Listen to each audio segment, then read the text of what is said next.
are going to be ready for that. Yeah, SSG throughout the history of Rainbow Six has been one of the most dominant teams on Clubhouse, almost going an entire year without dropping this map, having a strategy at one point in time that I went, I believe, 6 months without anyone actually getting a victory up against the setup.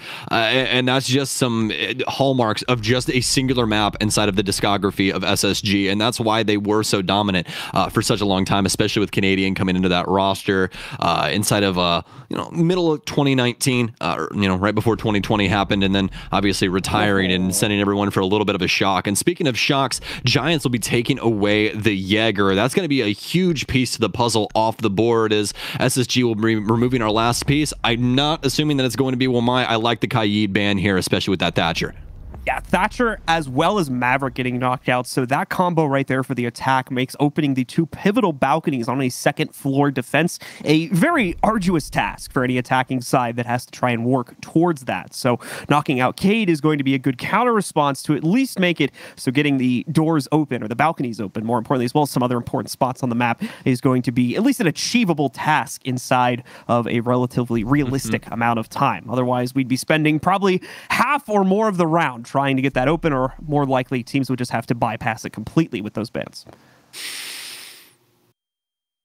All right, well, round one just around the corner. I thought for just a split second that we were going to be seeing the SSG roam just minus the castle, with Fultz flashing that Vigil a little earlier on, but instead locked into Bandit, initially 6-picking away to the Valkyrie. So just want some more intel, whether it be deep inside of Armory or Kitchen, we'll have to see, but those cameras more than likely going to have an effect over this round coming up next. But SSG going to start down low. They're bringing a couple of the pieces to the puzzle that we're used to seeing for their basement setups, especially with Rampy on the Mozzie and the Mute coming in for Nade. Canadian, of all people, going to be on the smoke. We're used to seeing Bosco on that, but could still have an extended roam here as we see Rampy hightail it upstairs, slap up the jacuzzi walls, as well as Nade start to put down some of those Mute jammers. I think we're going to see that. Not only that, too, but there was a little bit of a 6-pick bait from SSG that ended up working out well. We had a Bandit locked in initially there for Fultz, and he switched it over. That also brought, I believe anyway, the 6-pick from Giants into play on the Cali for Speakeasy there. Whereas now we're not going to see as much use out of that, but will still be useful for getting open things like the balcony, because we're still going to have Mute jammers down on the ground. So it's not a complete loss at this point for Giants. Still will more than likely be able to use that utility piece in the late round as well when trying to access the actual basement. But as Sam was mentioning, we do have this out and about roam specifically from Thinking Nade right now, but more people also probably contributing to this also. And you can see just how easy they're going to be able to get open these walls, thankfully, due to the fact that they do bring that Cali into play. And this is the nice thing about, having a setup that is so prolific, right? When you're the team that obviously made it and anyone sees any aspect of it show up inside of the opposing lineup, they're immediately going to retaliate, whether it be through 6 picks or some different form of strategy. This time around, it was the Kali pick, like you were talking about, and they're going to be using that to get rid of these Mute jammers upstairs. Now, the good news is that this is going to delay so much time for SSG, and you can see they're already leaving the area. They know exactly what they were here for. Fultz is going to hold the bottom of main. They'll be able to rotate out safely, and Rampy, for good measure, going to make sure to lock up that flank for drones. This so far has been an amazing round from SSG. Dangerous size stack sitting here for Giants. And it's important to note, too, that with all these players falling back, the core element of utility for SSG has not even been used yet. They bring 4 nitro into this round. They have 4 nitros and a single shield, which obviously was deployed. So they want to use these. That may explain part of the reason why they're continuing to stick around, at least for now, on the first floor as well, because there still might be a chance for them to throw 1 or 2 of those out and find a pick while Giants are working on droning. Yeah, absolutely. And the other big thing is if they don't respect bar correctly, they could run into a lot of problems. Ysera will pick up Rampy. Don't exactly know where the angle was from. Nevertheless, Rampy will falter. Jordan going to take a lot of heat for that one, but not too big of an exchange, honestly, when it comes down to it. Exchanging out Rampy for about a minute and a half worth of time. And obviously, his pests are still going to persist as well. So now it's down to Giants to try and actually attack this bottom floor. Now, they have a lot of utility in order to do so. This is mostly going to be on the hard destruction of Hysterics to get these hatches open, then use Lunar Metal to start applying pressure to Deep Armory. You can see Bosco already trying to battle back, uses a Nitro Cell early on. Not going to get too much damage, but just trying to limit Giant's potential. The second Nitro Cell comes through, and that one will land. That's going to be the exchange and the sledge off the board. Last available Nitro Cell for SSG, though, so don't expect any more of that as we enter the final 30 seconds of the round. Giants do have the all clear to move into the site, but which path are they going to take? They still don't have the kitchen drop open. That obviously will be changing here now over the next few seconds. They have options to go down bar and obviously blue, but here's the thing. 20 seconds now. We still don't have a decision being made yet. That's going to change here. Just rolls right into the site all of a sudden after forcing Thinking Nate out of position with the nade. But Speakeasy, the only one he's got that sniper though, and he's going to use it. A second kill up on the board, but only one making a difference inside of this round is Speakeasy right now, and he'll have to go the full distance as Ysera now puts that case on the ground, and unfortunately will go down just a few moments later due to the exploits of Canadian. SSG take the first round. I sincerely apologize if you guys heard that clapping. That was textbook from Canadian right there. Yeah, it wasn't even that. It was just the read that Canadian got on that situation. It's the 2v2. He doesn't want to try and take that initial gunfight. Secondary pistol on Kali, one of the most powerful secondary SMGs in the game, actually relative stats-wise to the F2, if you guys didn't know. On top of that sniper rifle that Speakeasy used extremely well into the mud tunnel engagement, or dirt tunnel engagement, excuse me. But, Canadian identifying that situation and knowing what's going to go on around that box, and immediately shifting gears over to a different off angle and using that M590 through the wall instead to deal the damage instead of taking the head-on gunfight. Is just a much smarter way to deal with that situation, and that right there shows you why Canadian is as good as he is. He doesn't have to use his mechanical skill. He can use that big brain, excuse me, of his on top of his head. I saved myself there for a second. Anyways, use that big brain of his, right? Anyways, use that big brain to win those engagements instead. That was just a really, really strong showing from SSG, although the Giants, what a valiant effort going into those 9 seconds. Certainly the case there, especially considering the circumstances leading up to the execute. A great play coming out, specifically from Speakeasy. Unfortunately, just didn't see the rest of the team step up as necessary there in order to get them into the site. So SSG ultimately take control of that one and move upstairs for their second round here as they're going to go for the CCTV hold. An interesting wrinkle here, too, in that we don't have that straightforward bunker operator. They had it locked in initially as a Maestro was brought to the table, but Canadian flipped that out and is now onto a Valkyrie instead. So we have a fairly mobile composition here for SSG on the inside of the site. We're going to see how they use it now as Giants are out and about. Sorry, Sam, go ahead. Oh, you're all good, buddy. I'm so sorry. Anyways, what I was going to say is that I think this is something that we're going to see routinely throughout this for SSG's defenses. I think that they want, more of a hybrid style of play as opposed to having some hard anchors. And since Bosco is going to be playing balcony with the FMG9, which is to be expected, especially for Bosco, they just want something that is a little bit more mobile, like you were talking about. They want to be able to get out of these poor engagements because, as we all know with CCTV, and when things start to deteriorate later into the round, things can get quite drastic in what you actually have to do on the defense. Lots of moving, lots of areas where you're going to have to cross sight lines that you don't necessarily want to if you do want to get more aggressive. So we'll have to see how they want to go about this. But Speakeasy, just for a split second, staring into the abyss, but eventually gets it lined up onto the actual wall. There's also going to be a soft panel in here for construction, which could be a nice feather into the hat of the Giants if they want to try and abuse it. Yeah, Speakeasy not staring at the wall there. I think we just had like a desync for a second or something like that. Yeah, I was definitely spectator. I just wanted to say staring off into the abyss. Yeah, I was confused as well for a second, folks. But pretty sure it's all good now. He was thinking about his wife back home from war. That's what he was thinking about for just a second.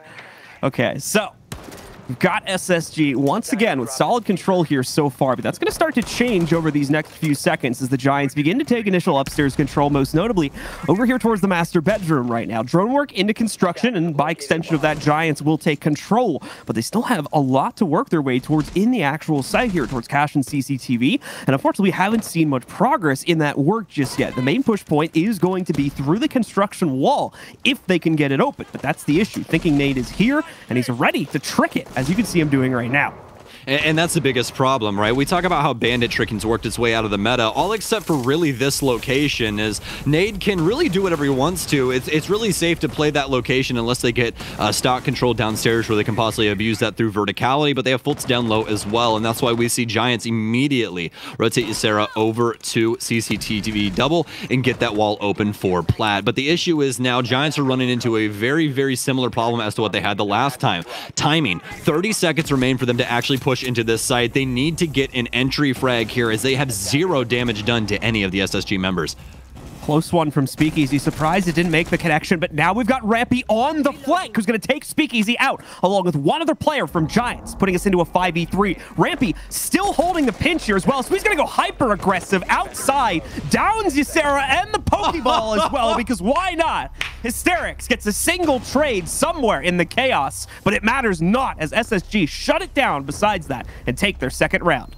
I mean, you know, with a hand like that, the Cubs might be looking for a pitcher. That's all I'm saying. You know, we could really use you. I'm just saying. Either way, Rampy really just putting the dagger right into the heart of the Giants. And, you know, I think that the biggest thing to say right now, John, is that this isn't SSG truly winning these rounds, to be completely honest with you. This is Giants and the way that they're breaking down the map. It's just getting down to a time crunch, and SSG are able to abuse them inside of that time crunch, making it way too difficult to get a case down or trying to exchange into a positive manner for the Giants.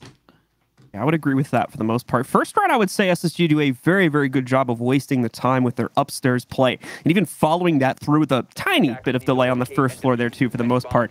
They just held a posture position and weren't able to do a whole lot, but saw that all follow through into the late round regardless. But I definitely agree, Giants possibly not making the best use of their time here, or at least not acting where it needs to be made. So we'll have to see if they can improve that over these remaining few rounds on the inside of the first half here, as SSG now goes to the final point on their rotation as they enter the gym and bedroom, and they're going to see a Frost come into play here, as a lot of teams have continued to implement, and she's for the most part become a mainstay on this site now. Yeah, you know, I'm really glad that you brought up the counterpoint because of that very first round. But I think that the thing that I want to highlight here with the Giants is that if you are going to enter the dojo of SSG that is Clubhouse, you need to come correct, right? You know they're going to be doing roams. You know they're going to be doing these things. Why are we not seeing cutoffs? Why are we not seeing proper pressure? That's the thing that I'm frustrated with right now for the Giants, is that there is so much VOD on SSG for this map and this map alone, especially with Canadian in the lineup, that I don't think there's going to be too many huge aspects that will be changed up as opposed to how they regularly play LAN with these guys. So, you know, obviously there's going to be some new things coming in with operator lineups and some different kind of strategy, right? But when it comes to Clubhouse, I don't think that there's too much of a mix-up that's happened inside of the last year. Operator-wise, maybe Frost coming in a little bit more often, but that's truly it when it comes down to it. We've seen some laser gates obviously get added in as well. But the Giants, for the most part, should have a solid read as to how SSG wants to play Clubhouse, and they're just very patient as to how they're doing things, and that's not necessarily a bad thing. It just becomes a bad thing when they're not able to find those frags, because SSG are just slowly backing off as the Giants progress forward, seemingly giving Giants some map control, but really it's just, hey, we don't want anybody to die while we continue to waste your time. Oftentimes the kind of quantum issue of Siege. So many teams struggling from a similar issue. Nice way to try to get the wall open here, by the way, is they're going to put the hard breach onto the floor. It will extend to the wall next to it when they decide to blow it up here. And obviously that Maestro gonna have to hightail it back to the reinforced shield to play off of that. And actually only giving the floor angle, but it works there as Jordan is able to line up the frag against Thinking Nade, taking him out. Very well played by the Giants in order to get that job done, as I believe they get that kill as a result of the opening. Much better. Yes, actually the opening was a bait. They put it on the floor, and that's something that I was going to point out, is that he kind of had a counter angle there with the drywall stack sitting in front of him and the shield, but the counter angle from the Giants they finally got that cutoff set up on the single panel for construction. They take down Nade, and now they have a minute left to try and deal with this SSG setup. Problem for Giants here is we've already seen them be in this position once before, where yes, they've cleared out an extended roam or an extended position somewhere on the map, but ultimately only had a minute or so afterwards in order to make the rest of the play, and that's where SSG eventually took over. We'll see if the same fate is going to befall Giants here over these next 40 seconds. They're just now beginning to work their way in to the area surrounding the site. Impact Trick is going to prevent the first attempt to open up the bathroom wall, and I believe that's the only hard breach remaining for our attackers, so there won't be a second attempt. Indeed, that is correct. Hysterics now out of charges, and they don't have any secondary to use here. Rampy, as he plays on those main stairs, going to get forced back slightly due to flashbang usage, but not to a degree where he's out of this fight. Remember, we still have the two players holding Logi after all. Fultz Speaking of that position, trying to put some aggression onto it. Rampy and Canadian seem to be doing most of the heavy lifting right now, though, as they take out 2 members of the Giants to start this round. Spacestation back into it again as he picks up a double from the CSRX, and as well opens an opportunity to put the case down. Now it's an even fight, but Fultz is battling back, and oh no, the drop from Speakeasy. He's gone downstairs. Maybe the end of him here. Saving grace is brought back into the round is the fact that Canadian has been down. Fultz will take a moment in order to retrieve his teammate, as I believe SSG also may have thought Speakeasy survived that fall right there and stayed upstairs. Regardless, though, Fultz with a quick peek out from the CCTV window, takes out Speakeasy, prevents the clutch, and allows for SSG to pick up a 3rd consecutive round. Just a little spicy when it came to that peak there from Fultz. Overall, an amazing round from SSG, and what a comeback. Honestly, when they got the case down, thought the Giants had it locked up, but Fultz just too fantastic in that moment. I don't think that you're going to be able to shut him down when he's shooting like that. Able to pick up a huge triple kill there and bring the Giants, or excuse me, SSG back into the round, taking the round away from the Giants. And the Giants, really solid start there, like we were talking about. They're able to get control of construction, but they didn't seem to worry too much about logistics, and that's where the safe harbor was for SSG. They get control of logistics once again. Fultz starts finding frags inside of there. They rotate out, start dealing with Master, and start challenging Jacuzzi as well as the Waits hallway, and they kill everyone all except for Speakeasy out on the Master balcony. It was just very, very well played from SSG, knowing where the Giants were operating from, especially inside of construction, and pushing themselves into the proper areas in order to combat that.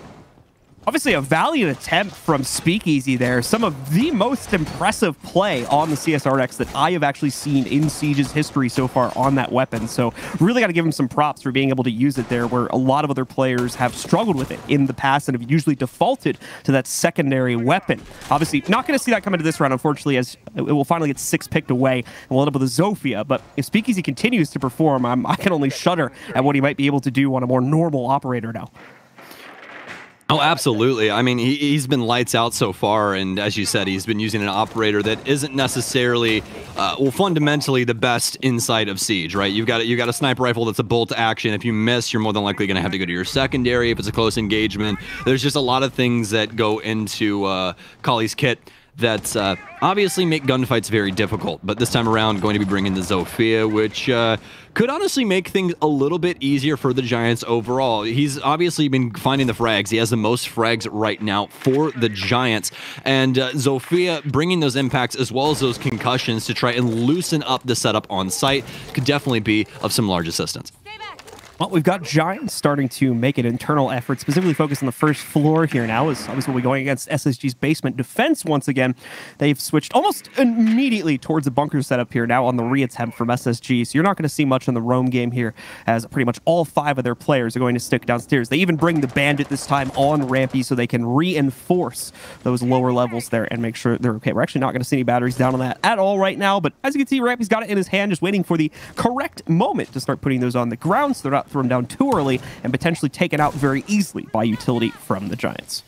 Also doesn't seem like SSG is too concerned with impact tricking the kitchen hatch, as Fultz is going to be the only one with impact, and I don't even necessarily know if they have the holes made. It does look like they have the holes made under that right-hand side, so could use that to get rid of one set of X-Kairos here from Hysterics, but just remember Habana has had that change, so he'll be able to bait out a lot of utility from down low, so it's more than likely why SSG has went away from the impact tricking is because of that change to Habana, where she gets to put down different set amounts of pellets, and obviously Hysterics going to be using the dual set instead of the full 6 like we'd used to see back in the day.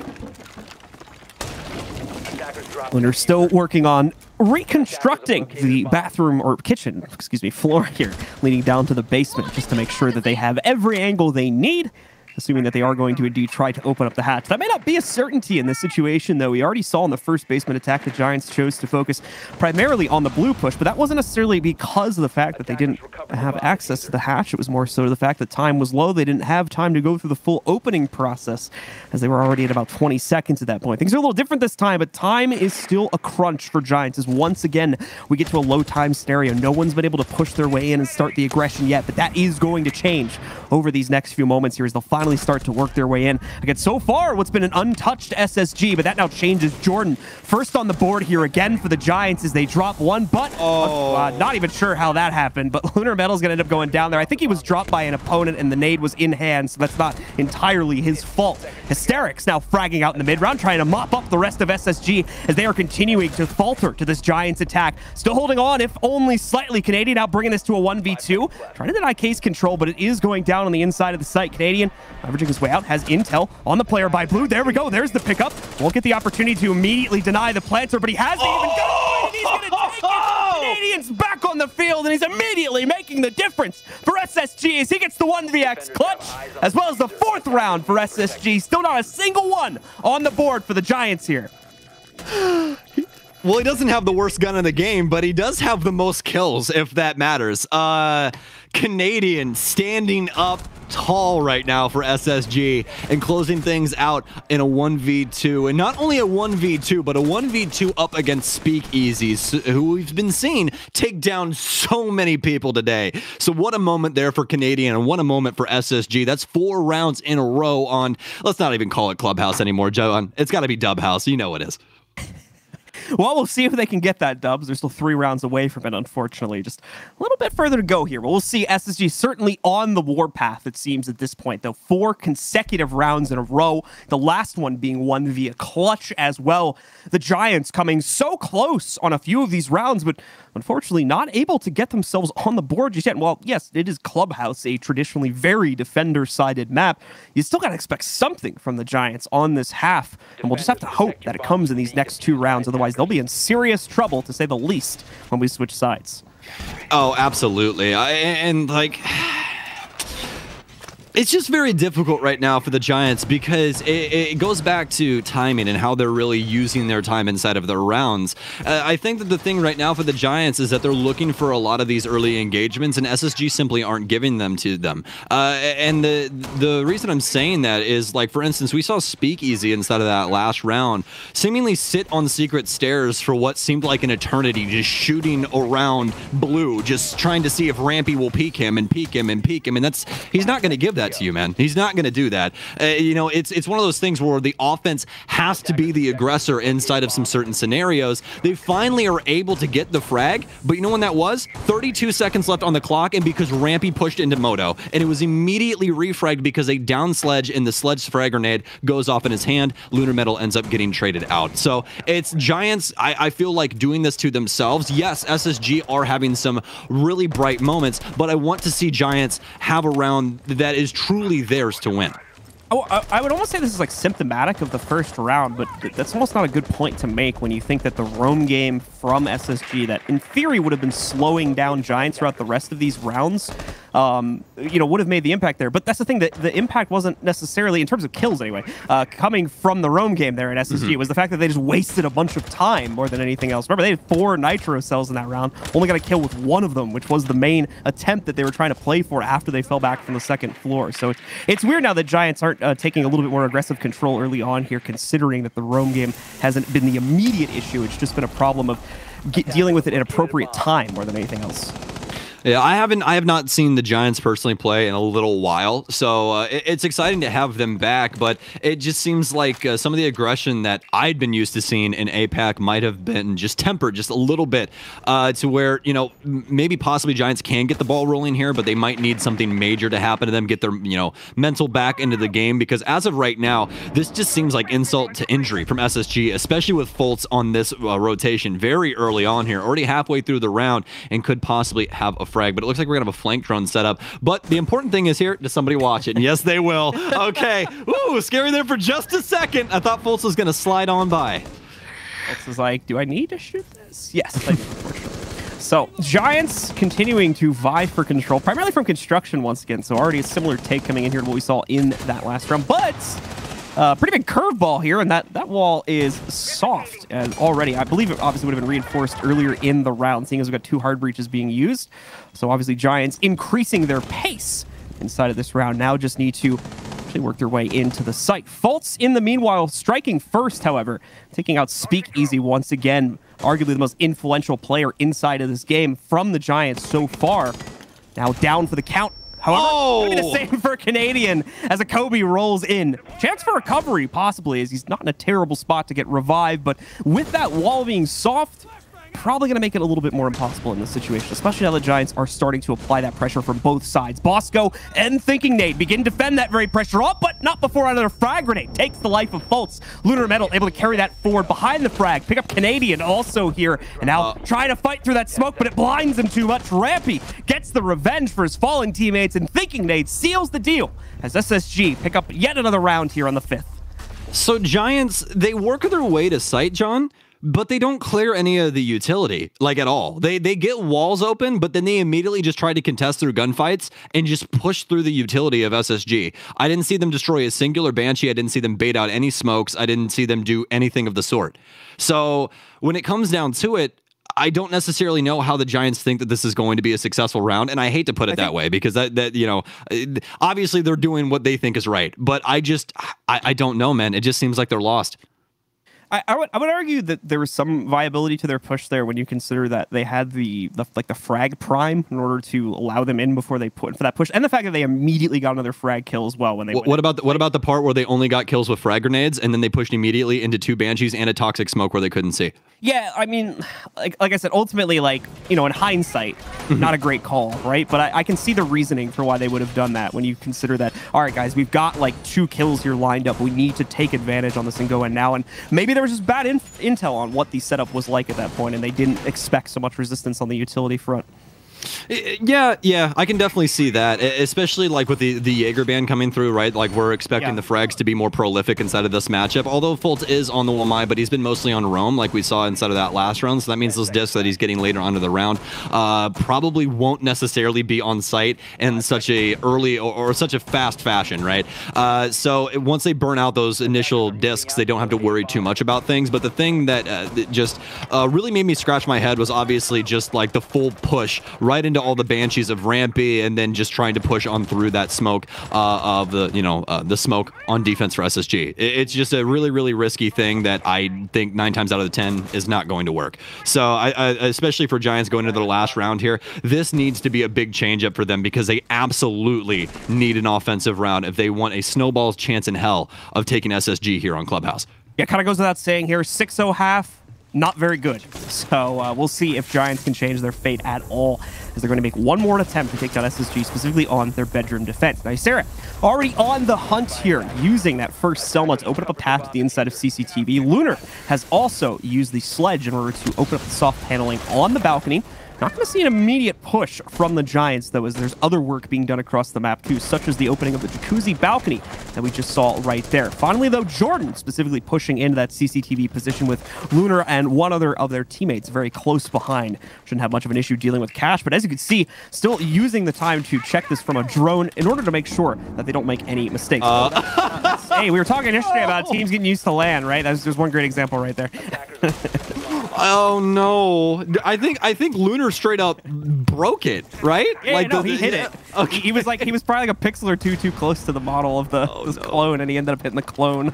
That's so unfortunate. Which is weird. I'm not really sure how you can destroy that with a hammer, but you know, we're not physicists, so we'll leave that. I mean, but you also shoot it technically, right? So yeah, fair enough. Fair counter. I mean, I guess physicality has effect over the light produced hologram. Anyways, well, let's not get into science here. We're gonna break everybody's brains. How do they work? Anyways, no, the only bad thing about that has got to be that obviously Jordan's going to take some time on that cooldown, because when you do get your hologram destroyed, it's actually on a much longer cooldown than if you reset it yourself. So either way, Giants now down to the last minute here to try and pick up a round on this offense, and it's already starting off poorly. Nade with the first strike as he takes down Jordan, who apparently just tried to hop inside of a window. Lunar Metal follows through. He'll actually get the refrag. Not too much damage dealt back to him either. Looks like he'll also end up running into a possible concussion here. Yes, from Speakeasy. No Ella inside of this lineup. Just had to double check there for a split second. But 30 seconds remain as the Giants will get 2 big frags as they force their way in. Lunar Metal now with strong positioning and Rampy with a refrag.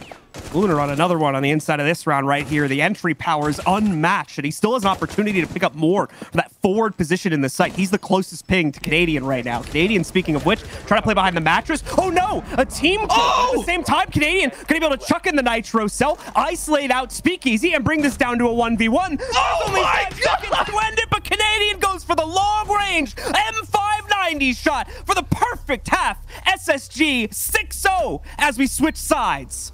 I think I'm seeing double. I don't know, man. This guy's just showing like unkillable Demon King vibes. I don't get it. Like, he cannot die. In any engagement this guy is in right now, he cannot die. Canadian only dying twice so far inside of 6 rounds. The last one getting some good damage off inside of that round and eventually getting fragged out on the bomb chassis. But it seems like if you're allowing Canadian to live right now, that's the gravest mistake you can possibly make. This is not the Canadian of, I got a 0.86 rating and, you know, I'm getting the frags and helping out the team and playing the utility ops and just doing my thing. This is Canadian taking it to these opposing squads. Some electrifying things happening right now for this SSG squad. That scene from Harry Potter, man. He's back. Like, you can't say his name either, by the way. Yeah, no. Well, that's going to be a little difficult on the casting front, but we'll talk to whoever makes up the rules about that one. Either way, going into the final round, potentially 10-3-1, dude. He's 10-3-1. Absolutely insane stuff. And then, I mean, like, here's the thing, right? Like, Bosco's like a 1-5 right now, but it doesn't even matter, because Canadian and the rest of SSG are performing so incredibly well inside of this matchup and have already brought us to potentially the final round on number 7. And you know what that means? Giants, obviously not wanting to drop a donut here, are going to be focusing very heavily on making sure that they can at least leverage some of these rounds together here. We'll see if they can do it. They're going to be bringing Echo into their defense here too, so expect more than likely a lot of emphasis on the Church defense. But as I finish my sentence, I noticed that they left all 3 of the Church walls soft, so probably going to be a lot more focus on Arsenal instead, compared to a similar strategy that I saw either from Empire or BDS yesterday, but they tried to do the same thing for the inside. Oh, there we go. All right. But they do it. They had 4 reinforcements left in the pool, and I was like, guys, guys, please. I'm hoping it was just late delay, but yeah. All right. We got it set up. I think one thing... Yeah, more than likely, honestly. I don't really know. Okay, like, you know, I think we yell loud enough, Sarah might hear us across the ocean. Just for anybody who thought we were serious, they didn't hear us, but they did not hear us. No way.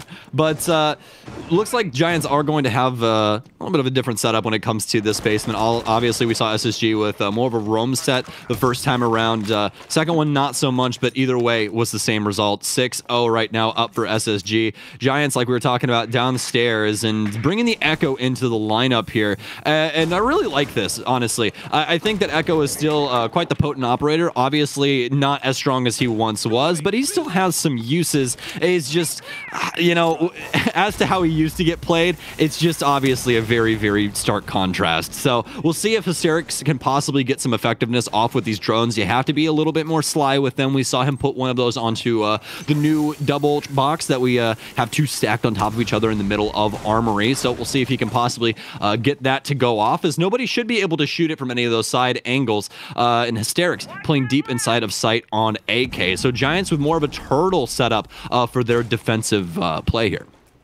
We're going to be pretty heavy focus on both sites, though, so it will be an effort and a half for SSG to try to work their way in here, as Giants are not going to give SSG any fight at all until they encroach on this position in the base. We're going to start to see that transpire now here, however. Attempts to throw the Bandit batteries down are coming in. Trick attempts are also working their way out also, but 3 out of 4 of the potential holes to be made there are successful, so Lunar, as well as Jordan and the rest of the Giants are unable to stop that opening. SSG more than likely has what they need to begin pushing this site. Okay, well, wall open, good drone intel in. Looks like SSG are ready for this church assault. Lunar finally cleaning up that drone, but they know his exact positioning. But can he still get the frag possibly? Rampy will be downed here. Lunar with a big frag as he rotates back into black box. Still have 2 SSG members inside of Moto. Big nade here from Rampy as they'll pick him back up. So good news for them. Finally got the refrag. Lunar, though, with the mispositioning. Yet another frag grenade goes down, but it's a refrag once again from Bull. Foltz as he takes control of blue. Canadian gets a big kill as well. They now have control. They can get this case to go down. Ysera's down. Hysteric's the only one remaining. He'll be able to clean up Foltz, but he can't get on the drone. Nade hops through the hole. He Kool-Aid mans it, takes down the last man, and it's a 7-0 in favor of SSG. They did not start out the way that SSG wanted it to, as they dropped their initial match against TSM, but rebounding with fury here against the Giants, as they're going to take a 7-0 flawless victory against them here on Clubhouse here. Certainly going to be a very strong team on this. Oh my. Now, to say the least. And what do we got, Sam? What do you got in the stat department there? Okay, so the MVP for the Giants, 2, 5, and 7. That's wait, 2 kills? Okay, yes, 2 kills, 5 assists. That's where the MVP comes in. 7 deaths. The most frags on the team, 6, and that's across 7 rounds. So no one even having a KPR of a 1.0 there for the Giants. That is, like you said, a flawless victory, but it seemed more like a fatality.